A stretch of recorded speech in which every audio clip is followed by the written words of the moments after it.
Our first guest is going to be our special guest, Quinn Sippola. Quinn, thanks for coming today. Thank you, too. You're welcome, too. You read this book, and you have gone into the 5th grade, and you read this book. I think this is something you read on your own, didn't you? Yes. What's the name of the book? Lawn Boy. Tell me about it. Lawn Boy is about a boy, and his grandma gives him a lawnmower. And then he starts mowing his scrappy, poor lawn, which is only about 1 inch thick of grass. Okay. And when he's near the fence, his neighbor asks him, "Can you mow my lawn?"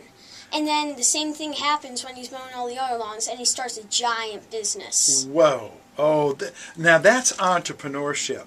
So where did this end up, Quinn? Did he quit his business to go back to school, or did he keep going to build his business? Well, this was actually during the summertime. Okay. But he left the team, but his employees and his friends who were working for the business are still continuing it. And in the winter, they were thinking of doing a snow plowing business. Oh my golly, now that would work pretty well. Fantastic. So did they develop a corporate entity and sell stock, or things like that? Was that in the book as well? Yes, they developed a corporate entity and they sold stock.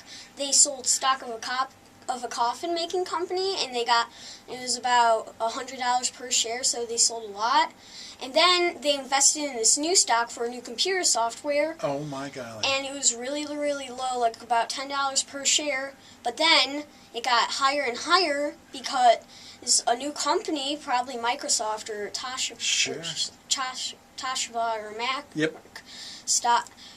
took it over, and the stock rose. And in the end, he turned out to own a lake, a house. Oh my golly! Was he a millionaire? Oh my golly! And a resort. And a resort. All because he was cutting his own grass, and his next door neighbor wanted him to cut their grass as well. Wow, so he saw the need. It's a kind of a lesson of entrepreneurship. He saw this need, and he filled that need, because a lot of people don't or can't cut their own grass. And he went and did it, and the rest is history. You would recommend the book to our listeners? Yes, I would recommend it. Even if you're not in elementary, you can still read it if you're starting a new business.